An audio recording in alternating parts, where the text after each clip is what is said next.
Hey everyone, Chris here with Clutter Reduction Junk Removal. Tanya is over here somewhere. We are at an estimate right now for a little bit of stuff and some debris kind of mixed in. It's got a pile of trash, TVs, broken down cabinets and a secretary desk. A lot of TVs, some appliances. And then here's the real fun part. That's not bad for me, I don't mind that. But I hate vegetation and there's a lot of it there. That's about probably 5 feet tall, goes about 12 feet out, and it's about, I would say, 14 feet long. The vegetation load is a very full load in my trailer. So, and then there's some bags and there's some bigger tree trunks down in the bottom. He said he's having a couple of other estimates done today, so he's definitely looking for the lowest price. And I just sent him over the text and he said he'll think about it and let me know. So I sent over 3.5 truckloads plus debris charges because there's a lot of debris. So you have fencing here. I figured that's probably about half of my truck right there because I only load up halfway in my trailer. I don't load all the way to the top. So, ooh, big spider web. Big spider web. I'm just gonna relocate you over here. I'm sorry, I know you guys work hard for your webs. So here's the vegetation. Oh, there's another spider web. So you'd have to sit there and dig all that out. That sucks. I hate doing that stuff. All the cabinets from the kitchen, looks like they ripped out and mixed in. And you can tell this has been here for a while. This is crazy because this is a gated community, but you can tell it's been here for a while because all this stuff is growing over it. I don't understand how they were able to get away with this for so long. Like, it's in the backyard, but it's very, like, you can see it from the street. So there's all of that. And I basically figure that big mound is a load. All this miscellaneous stuff here is a load because there's bags and stuff underneath. Half of a debris load. Over here we have some pallets and trash. Pretty much the other half of the debris load. So that's 3. And then this pile over here is pretty much all debris and some appliances. So you got dishwasher, microwave, you can scrap those. And then this is all tile. Say hi, Tanya. Do you think they're gonna call us back? Yep. What was the total quote? Low 3.5 loads? Low 2000s. Getting 3 other estimates, chasing for the cheapest price. Yeah, I think they're gonna wait for the cheapest price, Yep. but that might be tough with how much is out there. People don't realize that, but all that vegetation staying there that's been there for a while, that's gonna suck for whoever has to sit there and pick it all up and drag it all out, and you know, who knows what else. The only thing I'm gonna keep is like the ladder, the vacuum cleaner, and the TV, because the cable's included.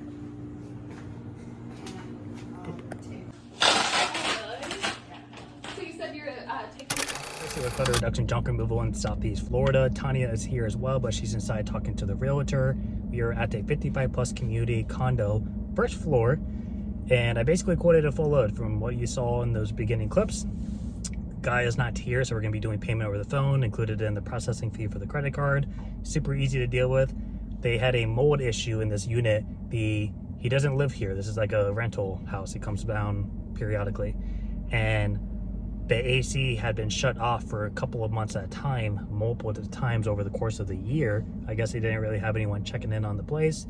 And they had a mold problem.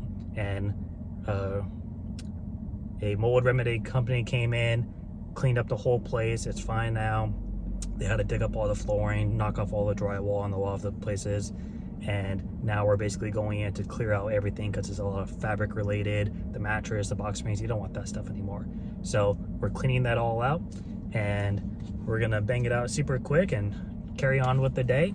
It's a nice day out in Florida because now that as we're approaching November, it now is like low 80s versus like 104, so it's still hot out.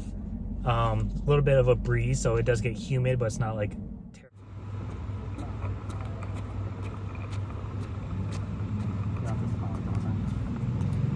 I'm gonna jump.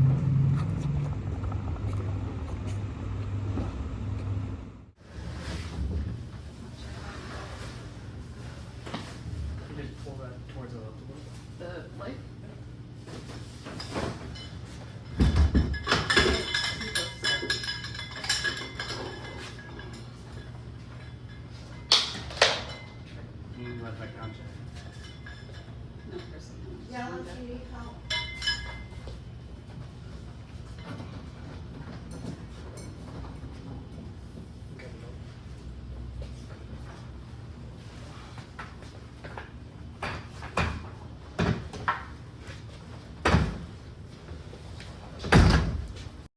So this is a taller dresser, and I later find out it's actually super heavy, but it's kind of a tight little corner way here, and then you have a light up top, which is pretty close with this height. So we're gonna use a drag pad, and I'm just gonna stand it up on the drag pad, which is just a regular moving blanket. We just call it a drag pad because you're dragging the pad. And I'm about to find out right now it's actually really heavy. That's why I'm checking the drawers to make sure they're empty.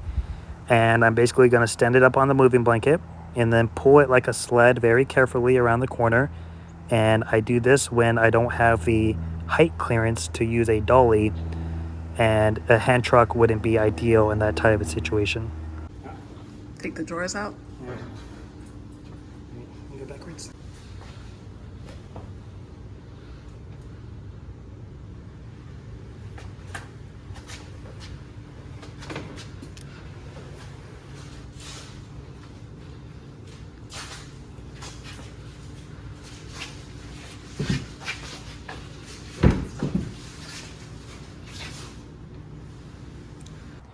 You can see at the top there how there's literally like an inch between the dresser and the frame. So if I were to stand that up on a dolly, I wouldn't have the clearance, and it's pretty tight to use on a hand truck. So that's why we're doing this.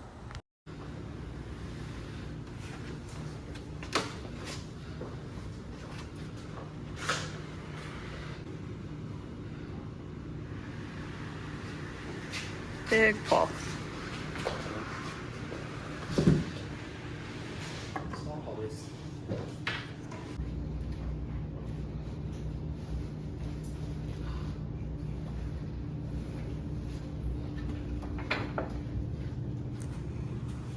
Good job.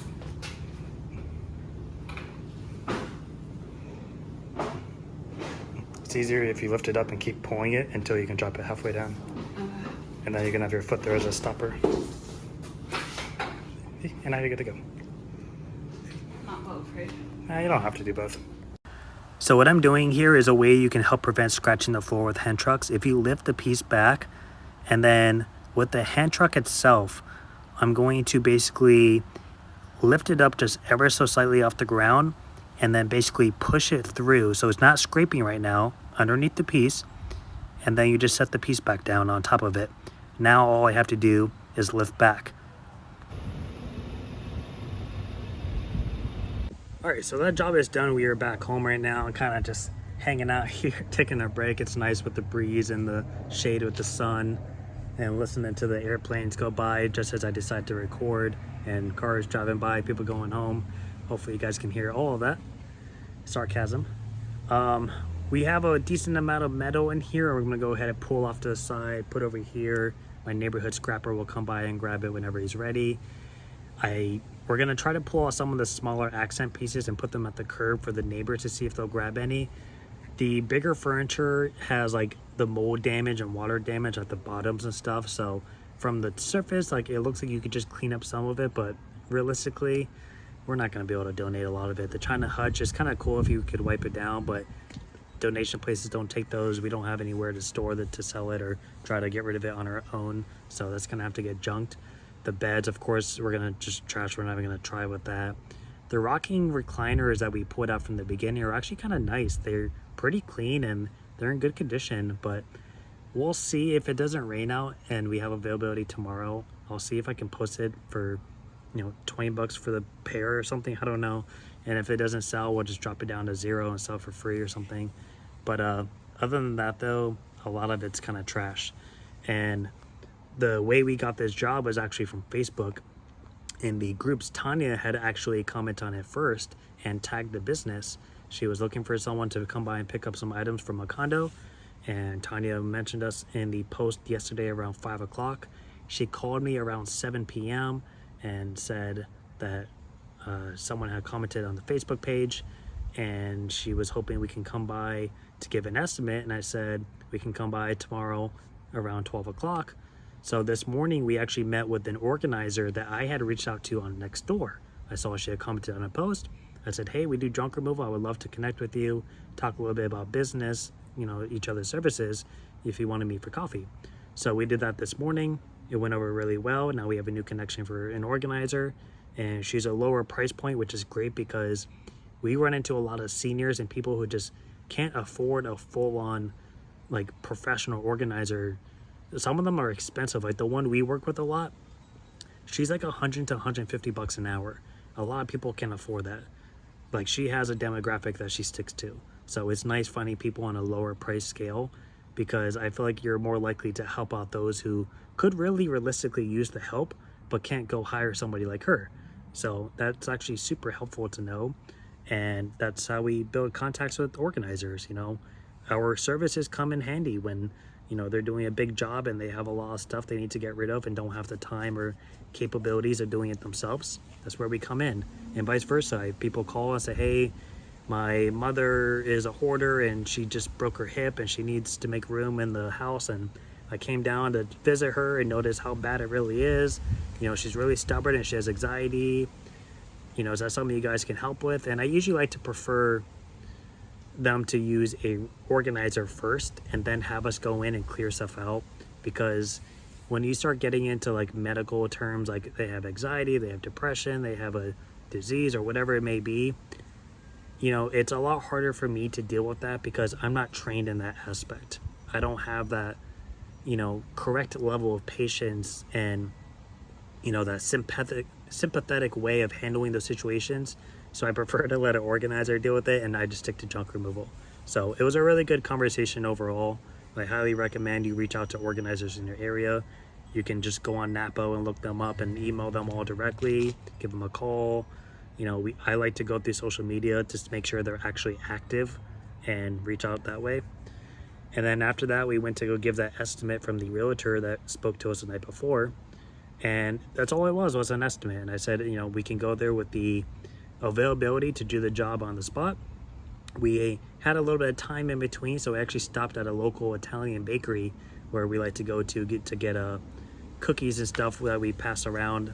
I used to work right down the road so I'm born and raised in the city, and that place has been open long before I was born, and they have really good baked items. So I got a brown sugar donut, jelly filled, and then Tanya got like a cheese Danish, and I went ahead and grabbed a second donut for this realtor we're going to give the estimate for.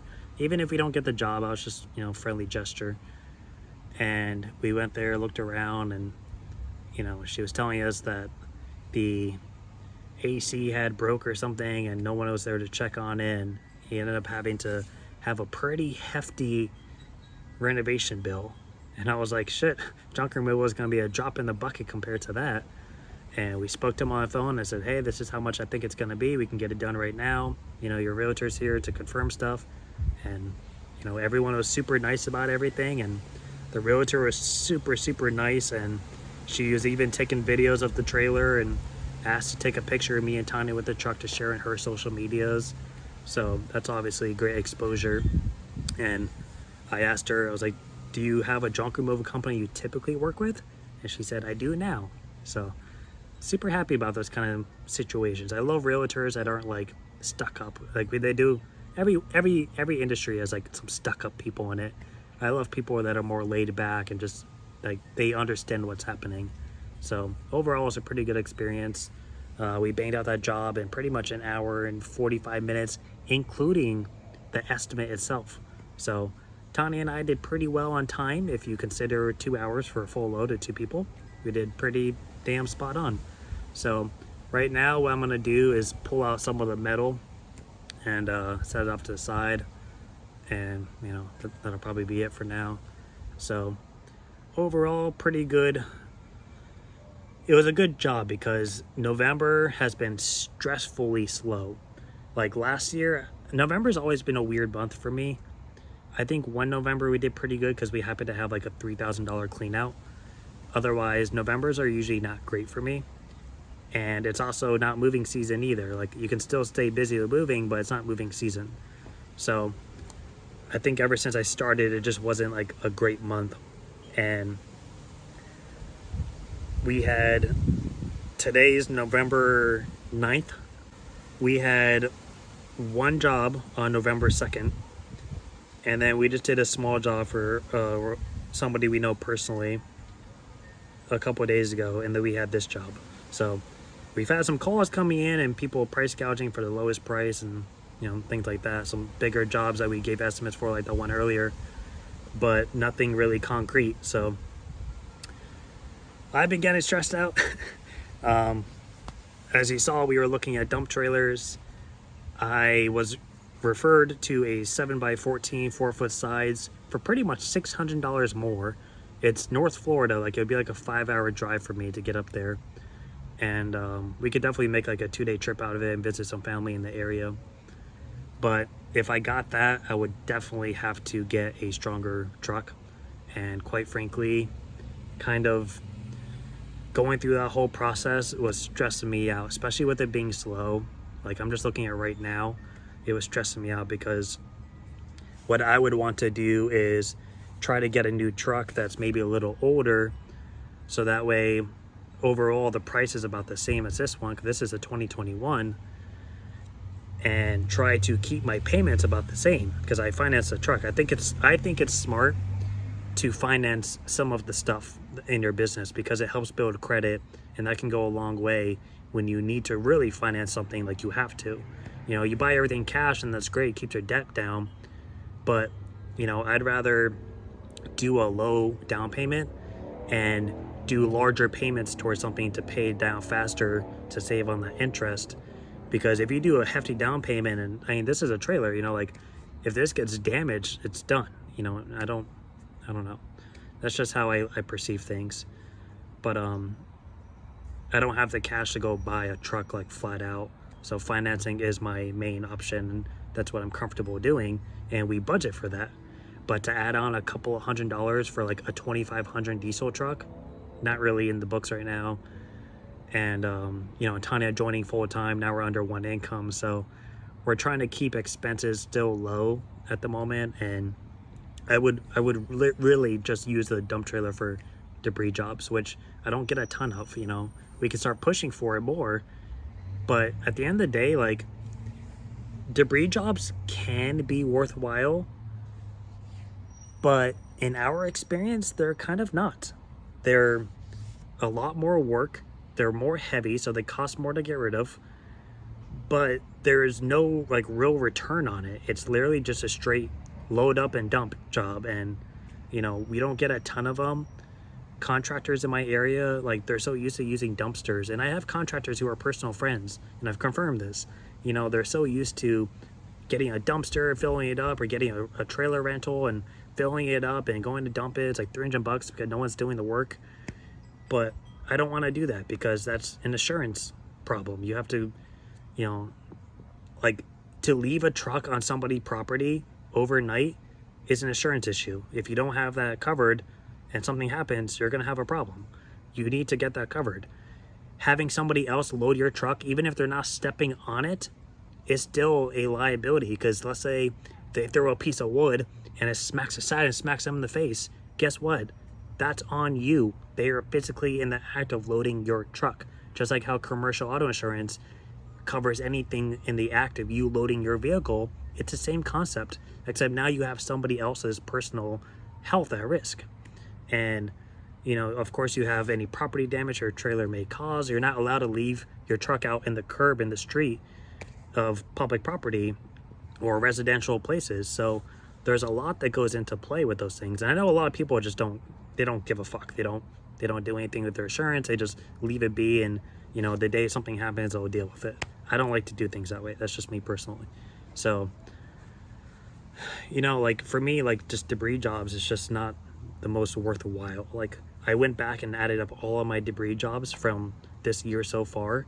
We've only done like $4,000 in debris jobs, like just straight debris jobs. One of them I had potential to do more, but that would have been a shitty job, you know. And just I would rather do something like this, like go load up a full load in less than 2 hours of furniture that very little effort keep being put into it, and then having the opportunity to sell some of it and donate the rest and then have a low dump fee. To me, that's what I like to do. I don't like debris jobs. They suck. Who likes to do debris jobs? Be honest. Even if you have a dump trailer, you still have to pick up and chuck tile into it. Like, you can't tell me you like to do that.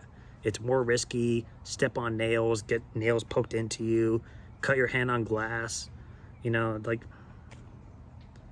But I do think it's smart to have a dump trailer in rotation for when jobs like that come up.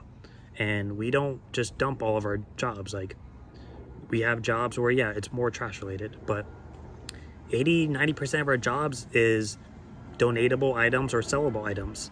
So having a trailer to just, you know, load and dump isn't feasible for us. I don't even see the plane. Oh, it's over there. I'm looking up and I see a hawk and I'm like, that's obviously not the noise.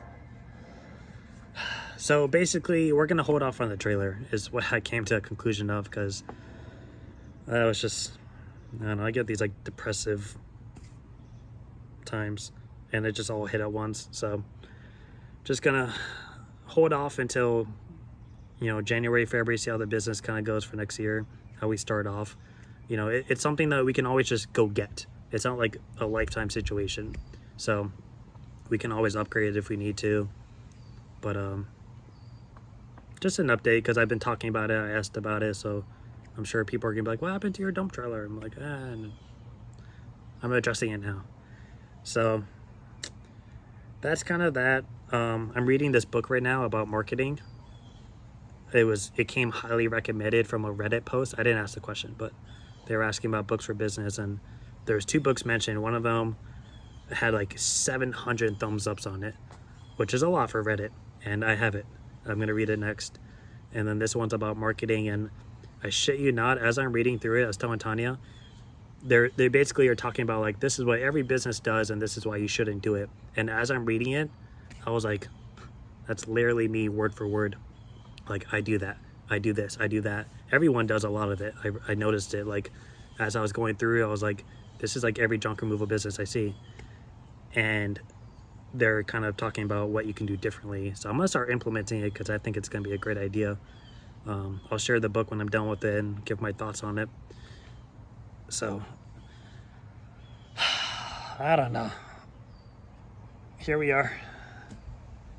Just trying to get by in life. Trying to learn this business stuff. I don't know. I can move all this shit with very little effort, but I don't know anything about business. Almost 4 years in, and like, I know the ropes, but you know, I'm still learning. It's a lot of it is still very new to me, like legal stuff, contracts, like really knowing what insurance actually does, like down to a T. Like, I know the basics, but you know, certain situations, you know, I still don't know anything about employees and like how to hire them. That's gonna be a whole system to learn when I get Tanya on board.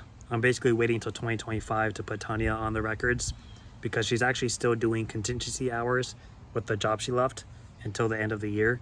So we're just gonna use that as her employment, and you know, we'll add her on next year.